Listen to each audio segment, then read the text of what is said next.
বাংলাদেশের মতো জনবহুল একটি দেশে ট্রেন জার্নিতে ক্রাউডনেস থাকবে এটাই স্বাভাবিক। কিন্তু কেমন লাগবে যখন আপনি ট্রেনের টিকিট পাবেন না, স্ট্যান্ডিং টিকিট কেটে ট্রেনে চড়ে বসলেন আর হকাররা ট্রেনের মধ্যে আনলিমিটেড চলাফেরা করে। যেখানে পিঁপড়া চলার মতো জায়গা নেই সেখানে তারা ট্রেনকে পুরো বাজার বানিয়ে ফেলেছে। এই বিষয়ে আপনি প্রতিবাদ করলে বিপদে পড়তে পারেন, কারণ তাদের রয়েছে গ্রুপিং স্ক্যাম। বিরক্তিকর এই ক্রাউডনেসকে অ্যাভয়েড করে আমরা প্রকৃতিকে উপভোগ করতে করতে চলতে লাগলাম শ্রীমঙ্গলের উদ্দেশ্যে।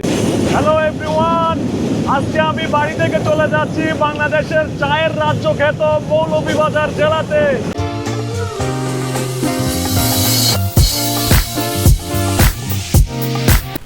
এভরিওয়ান, আমি এই মুহূর্তে আছি চাঁদপুর জেলার শাহরাস্তি উপজেলার কালিয়াপাড়া বাজারে। আর কালিয়াপাড়া বাজারে এখানে অ্যাভেলেবেল বাস থাকে, দুই টাইপের বাস পাওয়া যায়, আইডি আর বোগদা। যে কোনো একটা বাসে করে আমি এখন মুজাফফরগঞ্জ যাব, মুজাফফরগঞ্জ থেকে তারপর লাকসাম রেলওয়ে স্টেশনে। আমি দেরি না করে চলে যাচ্ছি বাসের দিকে। তার কারণ হচ্ছে আমার ট্রেনের যে টাইম সেটা প্রায় ঘনিয়ে এসেছে, ট্রেনের টাইম আর বেশি বাকি নেই। বোগদার বাসে উঠে পড়লাম। এই যে দেখতে পাচ্ছেন, আমি আমার সিটে বসে পড়লাম। আর এখান থেকে ইনশাআল্লাহ আমার যাত্রাটা বাসের সাথে বেশিক্ষণ হবে না, হয়তো সর্বোচ্চ 10 কিলোমিটারের হবে। তো গাইজ, আমাদের বাসটি কালিয়াপাড়া থেকে ছেড়ে দিয়েছে আর আমরা এখন মুজাফফরগঞ্জের উদ্দেশ্যে। আমাদের যে ট্রেনে করে আজকে আমি মৌলভীবাজার যাওয়ার কথা, মানে আমি লাকসাম থেকে শ্রীমঙ্গল যাব, তো লাকসাম থেকে সেই ট্রেনটি সকাল 10টা বাজে ছাড়ার কথা।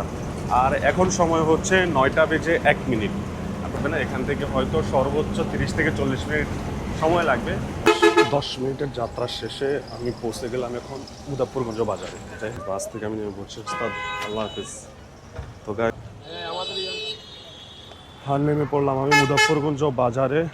তো মুজাফফরগঞ্জ বাজার থেকে আমি যাব হচ্ছে লাকসাম। ট্রেনের আর মাত্র বাকি আছে 1 ঘন্টারও কম সময়। তো এই সময়ের ভিতরেই আমাকে লাকসাম রেলওয়ে স্টেশনে থাকতে হবে, আদারওয়াইজ আমি ট্রেনও মিস করতে পারি।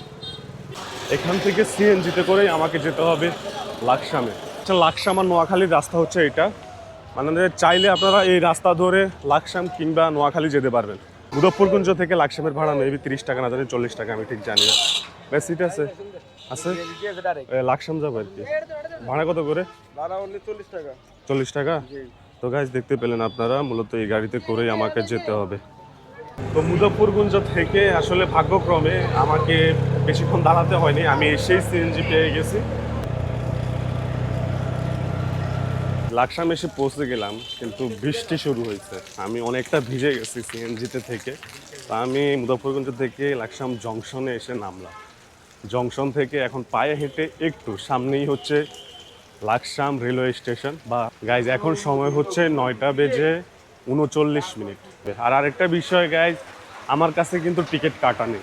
অনলাইনে রেল সেবাতে আমার অ্যাকাউন্ট খোলা আছে, কিন্তু আজ পর্যন্ত আমি যেখানে যেখানে ট্রাভেল করছি আমি একবারের জন্যও টিকিট কাটতে পারিনি। একবারের জন্য অনলাইনে আমি টিকিট পাইনি। জানি না এটা কোনো সিন্ডিকেট কিনা, এটা কি বা কেন পারি না, কিন্তু পারিনি, এটাই সত্যি। দেখেন, বৃষ্টি হচ্ছে, এই বৃষ্টির মধ্যে আসলে যাত্রা করাটা খুবই কঠিন, কিন্তু আমি বের হয়ে গেছি, এখন আমার কিছু করার নাই। আর আকাশের অবস্থা দেখেন, আকাশ কিন্তু কালো মেঘে ছেয়ে গেছে, মানে একদম অন্ধকার হয়ে গেছে। লাকসাম রেলওয়ে জংশন এটাই। তো ভিতরে গিয়ে আমি টিকিট কাটার চেষ্টা করবো। কি বলে? আসসালামু আলাইকুম। শ্রীমঙ্গলের ইয়ে আছে, পাহাড়ি এক্সপ্রেসের ticket, standing ticket. Standing ticket কত করে? হ্যাঁ হ্যাঁ, একটা স্ট্যান্ডিং টিকিট দেন তো তাহলে। তো গাইজ, যেটা আমি বলেছি সেটাই হয়েছে। আমি ওনাদের সাথে কথা বলেছি যে স্ট্যান্ডিং টিকিট হবে, স্ট্যান্ডিং টিকিট ছাড়া হ্যাঁ টিকিট নেই। হ্যাঁ, বসে যাওয়ার যে একটা অপরচুনিটি সেটা পাবো না, বাট আমার কাছে মনে হয়েছে যে বাসে যাওয়ার থেকে বেটার হবে স্ট্যান্ডিং টিকিটের মাত্র। তো গাইজ, আমার কাছে ক্যাশ নাই, প্রথমে আমাকে বিকাশ থেকে টাকা উইথড্র করতে হবে। হোক, সমস্যা নেই, ক্যাশ আউট করছি, এটাই আর কি। তো গাইজ, আমি ক্যাশ আউট করে নিলাম 1000 টাকা ক্যাশ আউট করে। আমি এখন একটা টিকিট নিয়ে নেব, স্ট্যান্ডিং টিকিট। শ্রীমঙ্গল, যে শ্রীমঙ্গল লাকসাম থেকে শ্রীমঙ্গলের একটা টিকিট আমার কাছ থেকে 190 টাকা রেখেছে। আর আমি এখন চলে এসেছি প্ল্যাটফর্মে, বাংলাদেশের পূর্ব অঞ্চলের সবথেকে বড় রেলওয়ে জংশন। এই যে দেখতে পাচ্ছেন, প্ল্যাটফর্ম নাম্বার 1, এখানেই আসবে। আর এই হচ্ছে আমার টিকিট, পাহাড়িকা এক্সপ্রেস, 190 টাকা, লাকসাম টু শ্রীমঙ্গল। আর সকালবেলা থেকে আমি এখন পর্যন্ত তেমন কিছুই খাই নাই, শুধু পানি ছাড়া। তো আমি বাহিরে যাব না, ভেতরে আমি শুকনা কিছু খেয়ে নেব। তো আর ট্রেনটি স্টেশনে এসে পৌঁছানোর কথা হচ্ছে 10:05, এখন সময় হচ্ছে বরাবর 10টা। তো আমরা দেখি guys, already Paharika express Laksam জংশনে এসে ভিড়েছে, এই যে দেখতে পাচ্ছেন আপনারা। আর এখন সময় হচ্ছে 10:06, 5 মিনিট আসার কথা, কিন্তু আলটিমেটলি নির্দিষ্ট সময়েই এসেছে। এই যে দেখতে পাচ্ছেন, এই ট্রেনটি চট্টগ্রাম থেকে প্রতিনিয়ত সিলেটের উদ্দেশ্যে চলাচল করে। আর এই ট্রেনের মাধ্যমে আজকে আমার গন্তব্য হচ্ছে লাকসাম থেকে শ্রীমঙ্গল। আজকে আমার যাত্রাটা সম্পূর্ণ দাঁড়িয়ে দাঁড়িয়েই করতে হবে। তো এই যে আমি বিসমিল্লাহ বলে ট্রেনে উঠে পড়লাম গাইজ 10:06 ট্রেনটি এসে লাকসাম জংশনে দাঁড়িয়েছিল, আর 10:13 এখন ট্রেনটি লাকসাম জংশন থেকে ছেড়ে দিচ্ছে। আমাদের ট্রেনটি চলতে শুরু করেছে, এখন সময় হচ্ছে 10:14। পরিবেশ কেমন এখানকার আপনারা নিজেরাই দেখতে পাচ্ছেন। যারা সিটে আছে তারা তো আছেই, আর দাঁড়িয়েও কিন্তু মানুষ আছে অ্যাভাইলেবেল।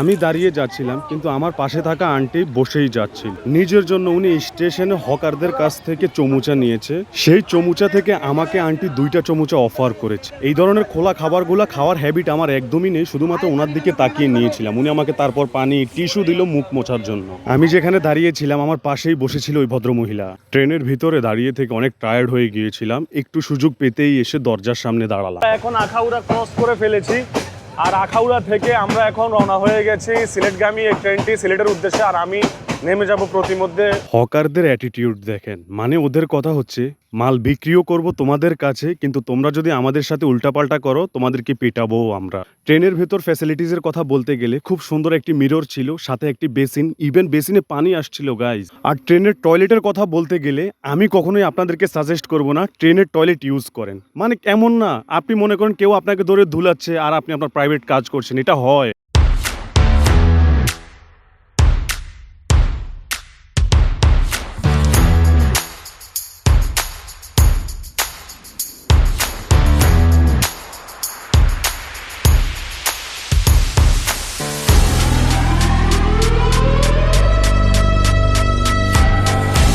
গাইজ, এই কাকা লাকসাম থেকে আমাকে ফলো করতেছে। লাকসামে আমি ছবি তুলেছিলাম, ক্যামেরা অন করেছিলাম, উনি ভিডিওতে আসার আগ্রহ প্রকাশ করেছে। তো ট্রেনেও আমার সাথে যাত্রা করতেছে। কাকা, আপনার বাড়ি কোথায়?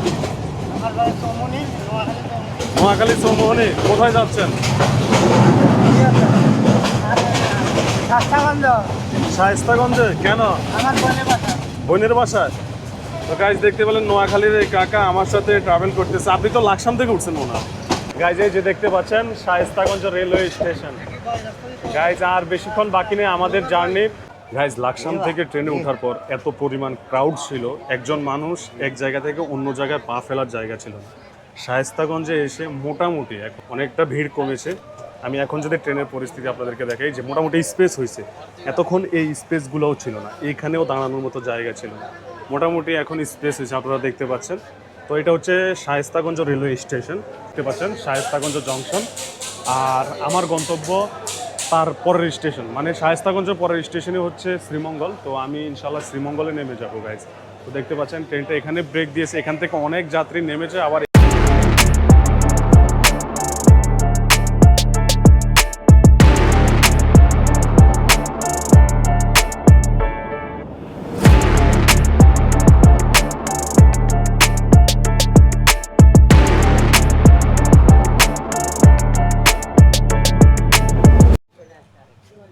গাইজ বুঝলাম না, হঠাৎ ট্রেন এমন একটি জায়গাতে থামালো যেটা অপ্রত্যাশিত।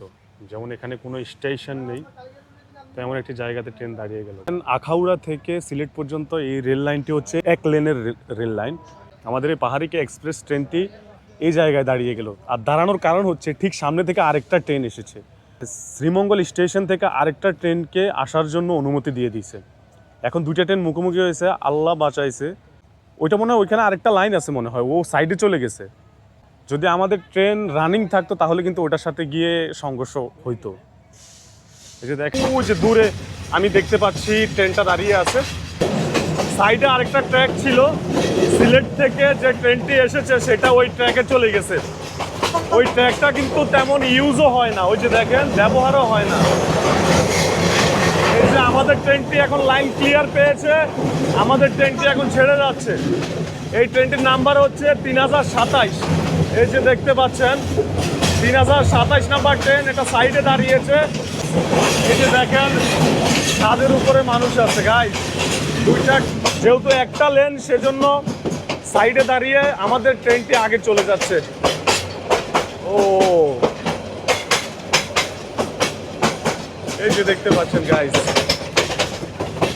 এই যে আমার পিছনে ওই ট্রেনটি, আর আমরা এখন চলে যাচ্ছি শ্রীমঙ্গলের উদ্দেশ্যে। আর মাত্র একটা স্টপেজ গাইস, ঠিক সামনের যে স্টপেজটা আছে বা সামনের যে স্টেশনটা আছে সেটাই হচ্ছে শ্রীমঙ্গল স্টেশন। প্রায় আমি আমার গন্তব্যে পৌঁছে গেছি গাইস। ও চলে এসেছি, নেমে যাচ্ছি। ওকে আন্টি, আল্লাহ হাফেজ, ভালো থাকবেন। দেখেন আমরা 1:46 এসে নামলাম, এই মাত্র শ্রীমঙ্গল স্টেশনে নামলাম। আমার গন্তব্যে আমি চলে এসেছি সকাল 10:14 লাকসাম রেলওয়ে স্টেশন থেকে। এই পাহাড়িকে এক্সপ্রেস ট্রেনটি ছেড়েছিল, আর এখন 1:46 আমি এসে শ্রীমঙ্গলে নামলাম। আর শ্রীমঙ্গলে নেমেছি, আমি কিন্তু শ্রীমঙ্গলে থাকবো না, আমি আজকে এখান থেকে চলে যাব এখন মৌলভীবাজারে। আর মৌলভীবাজার যেতে হলে আমাকে বাসের মাধ্যমে যেতে হবে।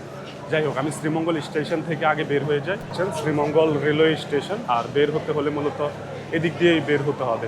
এই যে রেলওয়ে স্টেশন থেকে মাত্র আমি বের হয়ে আসলাম, এখান থেকে বের হয়ে আমি এখন যেতে হবে মেইন রোডে গিয়ে তারপর ওখান থেকে একটা বাস ধরে শ্রীমঙ্গল থেকে মৌলভীবাজার বাসের ভাড়া মেবি 50 টাকা। তো আমি মৌলভীবাজার সরাসরি চলে যাব, আর লাঞ্চ আমি মৌলভীবাজারেই করব।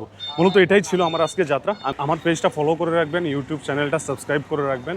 ইনশাল্লাহ আপনারা সুনামগঞ্জের টাঙ্গুরা হাওর, তারপর সিলেটের ভোলাগঞ্জ, বিছনাকান্দি, আরও বিভিন্ন সিলেট, সুনামগঞ্জ, মৌলভীবাজার, তারপর হবিগঞ্জ, এই 4 জেলার বিভিন্ন জায়গার ঐতিহাসিক জায়গাগুলো নিয়ে ভিডিও পাবেন। তো আজকে যাত্রাটা এই পর্যন্তই ছিল। সবাই ভালো থাকবেন, সুস্থ থাকবেন, আল্লাহ হাফিজ।